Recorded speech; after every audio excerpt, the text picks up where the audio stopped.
Olá, pessoal!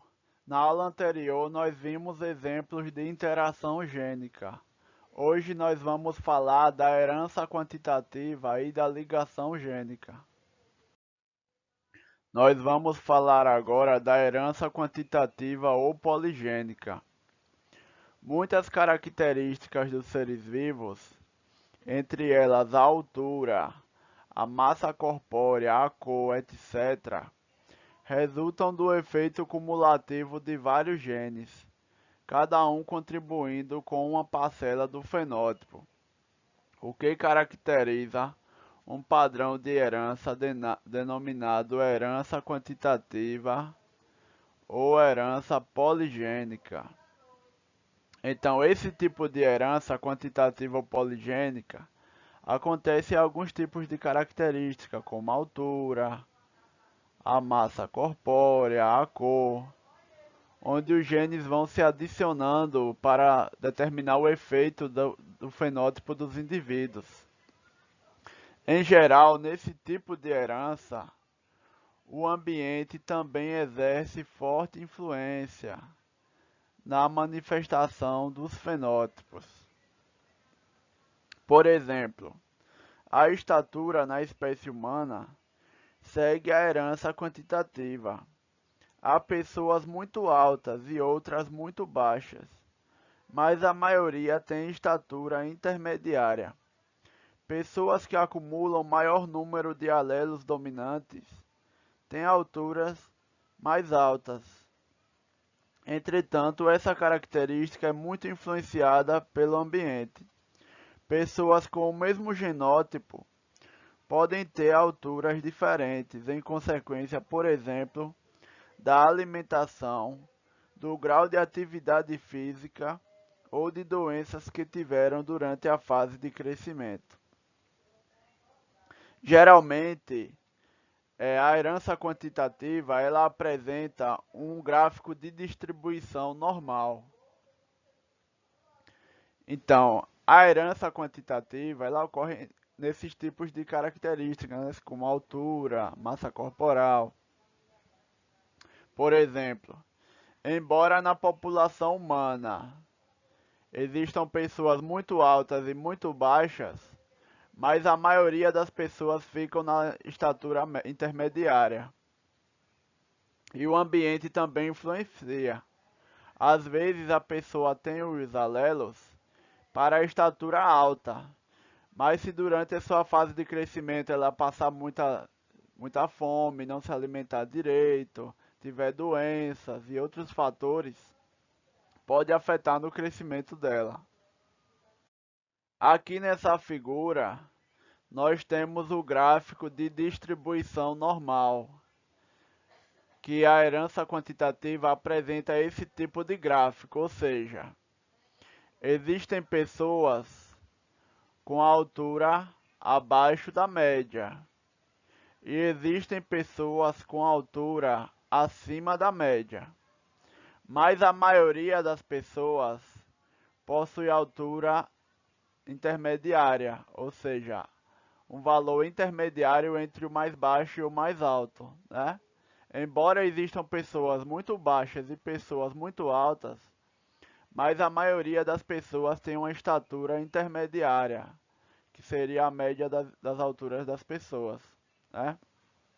Por exemplo, nesse gráfico, a média da estatura seria por volta de 1,75 m aproximadamente, né? Seria a estatura intermediária.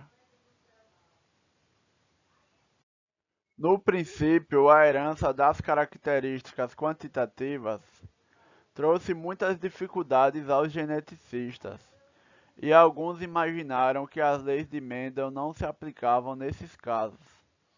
Em 1910, o geneticista sueco Hermann Nilsson L., ao estudar a herança da cor do grão de trigo, gênero Triticum, estabeleceu os princípios da herança das características quantitativas.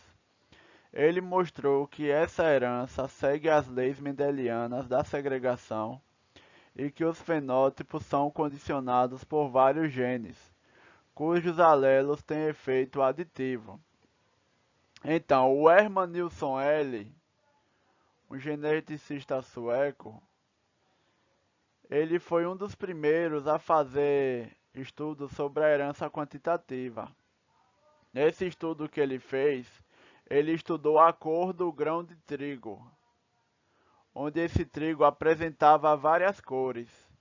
E ele percebeu que essas cores elas também obedeciam à lei de Mendel, só que era outro tipo de padrão, que ficou conhecido como herança quantitativa.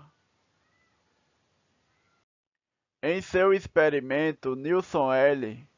cruzou linhagens puras de trigo de semente vermelho escuras com linhagens puras de sementes brancas. A geração F1 foi inteiramente constituída por plantas de sementes de um vermelho mais claro do que o do tipo parental. A autofecundação das plantas de F1 produziu uma geração F2 constituídas por sementes classificadas em 5 categorias: vermelho escura, vermelho média, vermelha, vermelho clara e branca.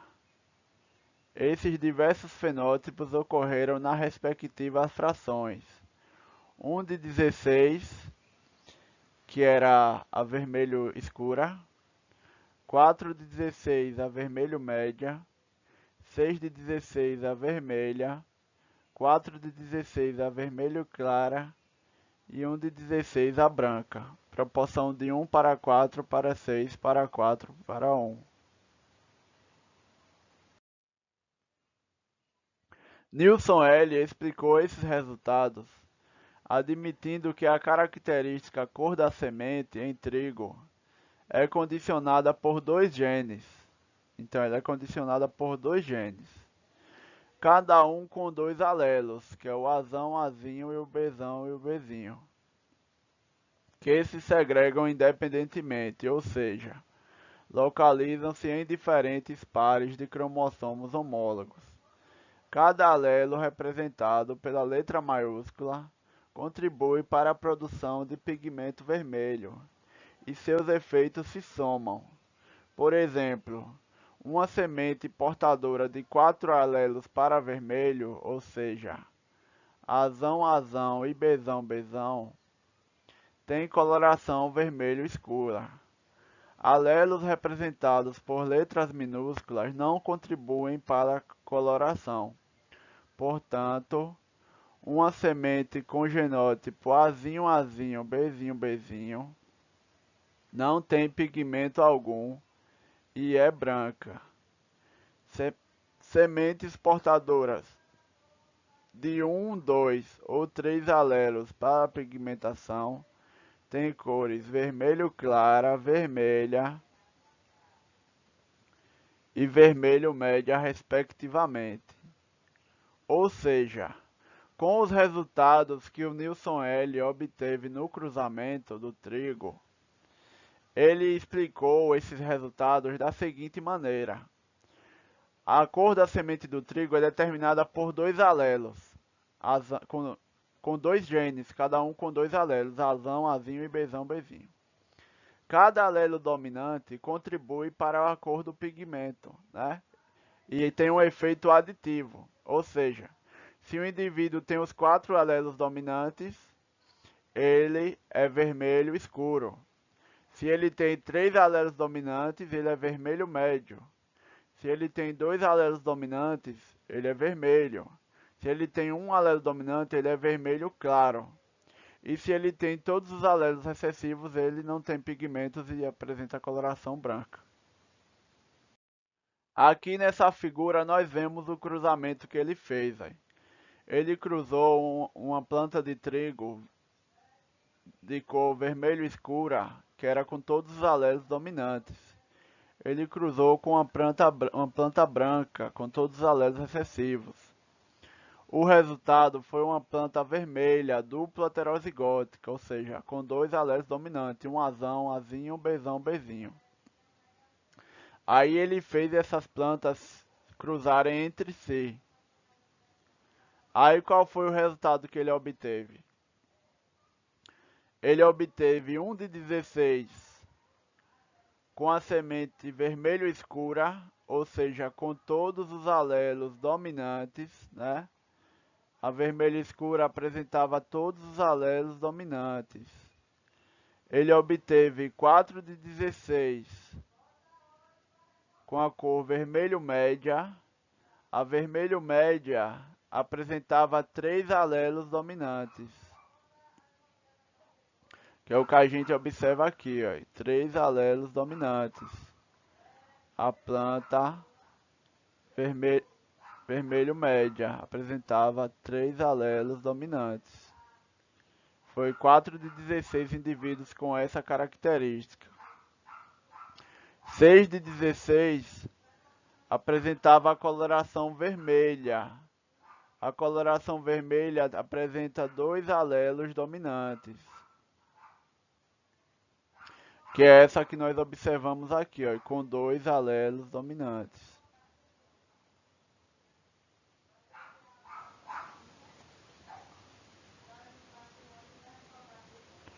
Que apresentava a proporção de 6 de 16. 4 de 16 era vermelho clara, ou seja, com apenas um alelo dominante.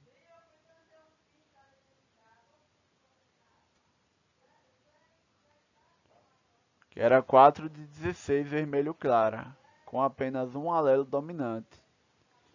E 1 de 16 era branca, ou seja, com todos os alelos recessivos. Então, o que a gente pode observar nesse exemplo aqui do cruzamento do trigo que o Nilson ele fez, é que quanto mais alelos dominantes o indivíduo apresenta, ele tem a coloração mais forte, né? Se ele tem os 4 dominantes, é vermelho escuro. Se tem 3 dominantes, é vermelho médio. Se tem 2, é vermelho. Se tem um dominante, é vermelho claro. E se não tem, e se tem todos os recessivos, é branco. Então, esse tipo de herança é chamado de herança quantitativa ou poligênica. No caso da espécie humana, um exemplo é o da cor da pele das pessoas, onde aquelas pessoas que têm a pele mais escura têm mais alelos dominantes para a cor da pele, e aquelas pessoas que têm a pele mais clara apresentam mais alelos recessivos e menos alelos dominantes. Até agora, nós havíamos visto a herança de genes com segregação independente, né? Aqueles que estão localizados em pares de cromossomos diferentes. Só que agora nós vamos ver a herança de genes localizados no mesmo cromossomo. Quando eles estão no mesmo cromossomo, né? Quando os genes estão em cromossomos diferentes, eles se segregam independentemente na meiose. Mas quando eles estão no mesmo cromossomo, eles fazem parte do mesmo filamento cromossômico, estão fisicamente ligados. Aí é chamado de ligação gênica. Quando eles estão no mesmo cromossomo, eles fazem parte do mesmo filamento cromossômico, estão fisicamente ligados. Aí nesse caso fala de ligação gênica, que vem do inglês linkage, que significa ligação. Então a ligação gênica é quando 2 ou mais genes estão localizados no mesmo par de cromossomos. Aí eles não vão seguir a proporção da lei de Mendel, né? Não vão seguir a segregação de Mendel, vai seguir outra probabilidade. Aqui nessa figura está mostrando o que é que acontece quando os dois genes estão no mesmo par de cromossomos. Aí aqui nesse exemplo, o Azão e o Bzão tá em um cromossomo e o Azinho e o Bzinho tá no outro cromossomo do par. Aí o que é que acontece? Quando ocorre a meiose, o Azinho e o Bzinho vai para uma célula filha e o Azão e o Bzão vai para outra. Aí vai formar duas células filhas com o Azinho e o Bzinho e duas células filhas com o Azão e o Bzão. Não vai acontecer como acontecia na segunda lei de Mendel, né? Porque na segunda lei de Mendel, quando você tinha o Azão e o Azinho em um par, e o Bzão e o Bzinho em outro par, aí podia formar o Azão Azão, o Azinho, o Azão Bzão, o Azinho Bzinho. Podia formar o Azão com o Bzinho e o Azinho com o Bzão. Quando o Azão e o Azinho estavam em um par e o Bzão Bzinho no outro par, podia formar quatro possibilidades. Porque podia formar o Azão com o Bzão, o Azinho com o Bzinho. E podia formar também o Azão com o Bzinho e o Azinho com o Bzão. Só que aqui, quando eles estão no mesmo cromossomo, isso não acontece. Porque o Azão vai junto do Bzão, né? O Azão vai junto do Bzão para uma célula filha e o Azinho vai junto do Bzinho para outra célula filha. Aí dessa forma só gera duas possibilidades, né? Porque nesse caso está acontecendo a ligação gênica.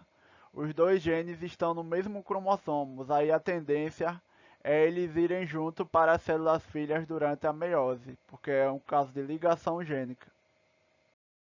Um estudo sobre ligação gênica foi feito com a mosca Drosophila, a Drosophila melanogaster, que é conhecida como a mosca das frutas. É uma mosquinha pequenininha que gosta de se alimentar de frutas, né? Aí nesse estudo que foi feito com a Drosophila, um dos genes que controla a cor do corpo e outro gene que é relacionado com o tamanho da asa, né?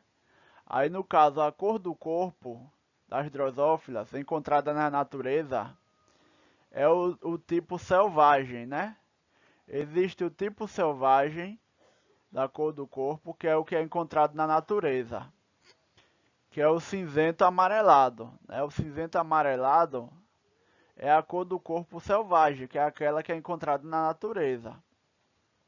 E é condicionada pelo alelo dominante Pzão de um gene. Aí o que acontece? Esse gene está localizado no cromossomo 2. Uma mutação ocorrida em laboratório originou o alelo recessivo Pzinho do mesmo gene. Aí surgiu um alelo recessivo Pzinho que condiciona o corpo preto, né? Então existe o alelo dominante Pzão que condiciona a coloração selvagem, que é a coloração encontrada na natureza, que é cinzento amarelado. Só que em laboratório surgiu um alelo recessivo Pzinho, que condiciona corpo preto. Surgiu uma nova versão do gene, né? Um alelo recessivo Pzinho, que condiciona corpo preto. Então agora passou a ter dois alelos, o dominante Pzão, que determina a coloração selvagem, e o recessivo Pzinho, que determina corpo preto. Em relação à forma das asas, as drosófilas selvagens têm asas alongadas, né? Então, asa alongada é a forma selvagem, que é aquela encontrada na natureza. E é determinada pelo alelo dominante Vzão, também localizado no mesmo cromossomo 2. Como esse gene está no mesmo cromossomo do alelo P, que determina a cor do corpo, então esse gene está fisicamente ligado ao gene para a cor do corpo, já que ele se encontra no mesmo par de cromossomos. Uma mutação surgida em laboratório originou o alelo recessivo Vzinho, que condiciona a asa de tamanho reduzido, conhecida como asa vestigial. Então, em laboratório, surgiu uma mutação no gene V, surgindo o alelo recessivo Vzinho, que determina a asa de tamanho reduzido, asa vestigial. Como esse gene está localizado no mesmo par de cromossomos do gene P, que determina a cor do corpo, Então ele está com ligação gênica, porque está no mesmo par de cromossomos. Aí o que é que aconteceu? Foi realizado um cruzamento entre fêmeas selvagens puras, com o corpo cinzento amarelado e asas normais, ou seja, com todos os seus alelos dominantes, pezão, pezão, vezão, vezão. Elas foram cruzadas com machos de corpo preto e asas vestigiais, ou seja, com todos os alelos recessivos. A geração F1 é inteiramente constituída por machos e fêmeas com fenótipo selvagem, ou seja, com o fenótipo dominante, ou seja, corpo cinzento amarelado e asa normal. Quando as fêmeas de F1 foram submetidas a cruzamento teste, as fêmeas de F1 foram submetidas a cruzamento teste com machos de corpo preto e asas vestigiais, produziu 4 tipos de descendentes, nas seguintes porcentagens: 41,5% de corpo cinzento amarelado e asas alongadas, 41,5% de corpo preto e asas vestigiais, 8,5% de corpo cinzento amarelado e asas vestigiais e 8,5% de corpo preto e asas alongadas. Então, o que é que aconteceu? Não aconteceu de acordo com a lei de Mendel, né? Porque de acordo com a lei de Mendel da segregação independente, cada um desses tipos de indivíduos deveria formar 25%, né? De acordo com a lei de Mendel, quando realizasse o cruzamento teste, tinha que dar 25% com cada uma dessas características, né? Cada uma tinha que apresentar 25%. Mas não foi isso que aconteceu. Não deu 25% para cada um. Deu 41,5% com os dois alelos dominantes, né? Que nesse caso aqui seria o Pzão e o Vzão. 41,5% com todos os alelos recessivos, que seria o Pzinho, Pzinho, Vzinho e Vzinho. 8,5% com o primeiro dominante e o segundo recessivo, ou seja, com o Pzão e dois Vzinhos. E 8,5% com o corpo preto e asas alongadas, ou seja, com o alelo P recessivo e o alelo V dominante, né? Então não deu a proporção esperada de acordo com a lei de Mendel, que seria 25% de cada, né?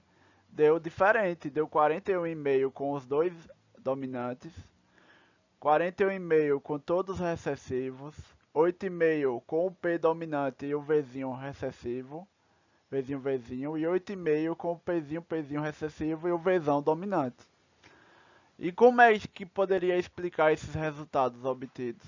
Né? Como explicar esses resultados? É o que a gente observa aqui nessa imagem. Cruzou uma mosca totalmente dominante, com todos os alelos dominantes. Foi cruzada com uma mosca com todos os alelos recessivos.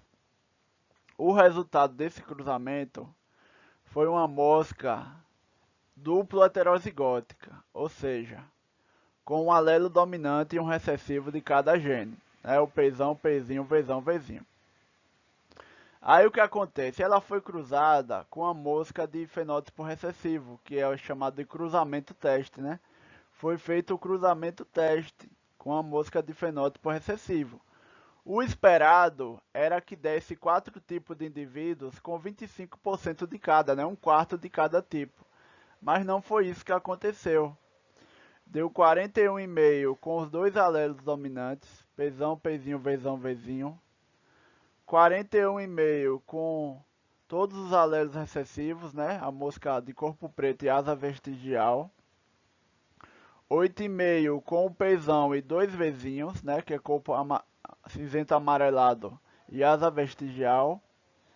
E 8,5 com o pezinho e o vezinho, que é asa alongada e corpo preto, né? Então, como explicar esses resultados, né? Como explicar esse tipo de resultado, que não era de acordo com a lei de Mendel? Morgan explicou os resultados admitindo que os genes para a cor do corpo e forma da asa localizam-se no mesmo par de cromossomos homólogos de Drosophila. Por isso, eles não se segregavam independentemente.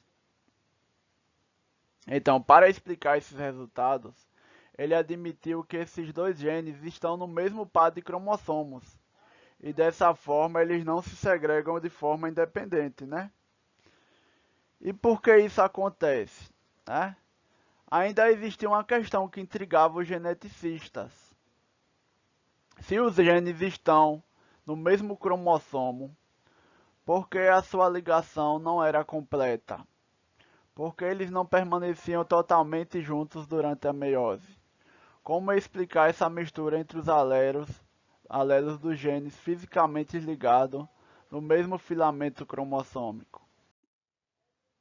Morgan propôs a hipótese de que a ligação entre os genes localizados no mesmo cromossomo não é completa, porque durante a prófase 1 da meiose pode ocorrer quebras e trocas de pedaços entre cromátides de cromossomos homólogos. Então, durante a prófase 1 da meiose, pode ocorrer quebras e trocas de pedaços entre cromátides de cromossomos homólogos. Esse fenômeno é conhecido como permutação cromossômica, em inglês crossing over, e leva à formação de gametas recombinantes, uma certa porcentagem de gametas recombinantes, com combinações gênicas diferentes das presentes nos cromossomos herdados do pai. Então, por que que na Drosophila todos os indivíduos não herdaram o cromossomo igual dos pais, né? Porque 8,5 mais 8,5, totalizando 17%, receberam cromossomos recombinados. Então, Thomas Morgan ele explicou através da permutação, que na prófase 1 da meiose ocorre o processo de permutação, onde os cromossomos homólogos eles podem trocar pedaços entre si, e isso explicaria os indivíduos recombinantes. É o que a gente observa aqui nessa figura, né? Embora o gene Pzão, o alelo Pzão e o alelo Vzão está em um cromossomo e o Pzinho e o Vzinho está no outro cromossomo, só que em uma certa porcentagem dos gametas que sofrem a meiose, o Pzão ele pode trocar de lugar com o Pzinho, né? Eles podem trocar de lugar. Um pedaço de um cromossomo vai para o outro e o outro pedaço vai para o outro, ou seja, eles podem trocar pedaços, né? O que a gente observa aqui nessa figura. Eles podem trocar pedaços. Um pedaço vai para um cromossomo e o outro pedaço vai para o outro cromossomo. Eles podem trocar pedaços. Então é o fenômeno da permutação cromossômica. E isso ocorre na prófase 1 da meiose, né? Os cromossomos podem formar pedaços. E dessa forma, formam cromossomos recombinantes, ou seja, cromossomos que têm uma parte de um dos cromossomos originais e a outra parte do outro cromossomo que trocou o pedaço, né? Forma cromossomos recombinantes. Tudo graças ao fenômeno da permutação. Então foi dessa forma que o Thomas Morgan explicou por que os genes não ficam sempre ligados quando estão no mesmo cromossomo.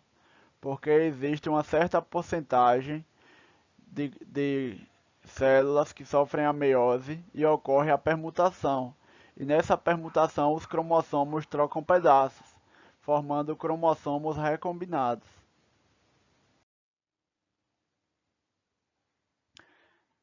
E como estimar a taxa de recombinação entre dois locos gênicos? A soma das porcentagens dos descendentes com as características recombinantes no cruzamento teste corresponde à taxa de permutação entre dois locos gênicos considerados. No exemplo da drosófila, né, a taxa de permutação entre o locus para a cor do corpo, cinzento, amarelado ou preto, e o loco do gene para a forma da asa alongada ou vestigial é de 17%, ou seja, 8,5 mais 8,5. Então, para você estimar a taxa de recombinação entre os dois locogênicos, você vai ver aqueles alelos que tiveram a menor porcentagem, né? No caso da drosófila, o que teve a menor porcentagem foi os indivíduos de corpo preto e asa alongada e os indivíduos de corpo cinzento amarelado e asa vestigial, que foram os indivíduos recombinantes. Cada um deu 8,5.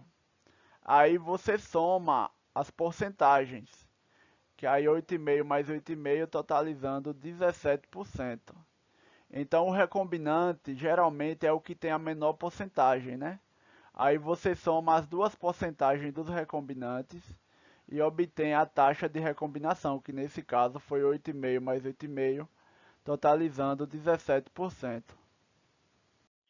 Outra pergunta que os pesquisadores do grupo de Morgan faziam é por que a taxa de recombinação entre dois determinados locogênicos é sempre a mesma? Por que a taxa de recombinação varia entre os diferentes locogênicos? Então eles fizeram o seguinte raciocínio lógico, que é o que a gente tem nessa figura. Então se você tem três genes A, B e C, o que é que acontece? Aqueles genes que estão mais distantes, nesse caso o A e o C, eles estão mais distantes, então a taxa de recombinação entre eles vai ser maior do que entre B e C e do que entre A e B. Por que que isso acontece? Porque se o Czinho troca de lugar com o Czão, aí ele vai trocar de lugar em relação ao B e também em relação ao A. Então, por exemplo, se o Czão vier para cá e o Czinho vier para cá, ele vai trocar de lugar em relação ao B e também em relação ao A. Então, toda a permutação que acontece entre genes que estão perto, ela também acontece entre os genes que estão longe, né? Toda a permutação que acontece entre os genes que estão perto, ela também acontece entre os que estão longe. É por isso que a porcentagem de recombinação entre genes que estão mais distantes, ela é maior do que a porcentagem de recombinação dos genes que estão perto, que estão mais próximos. E dessa forma dá para estimar a distância entre os genes de acordo com a taxa de recombinação que eles têm.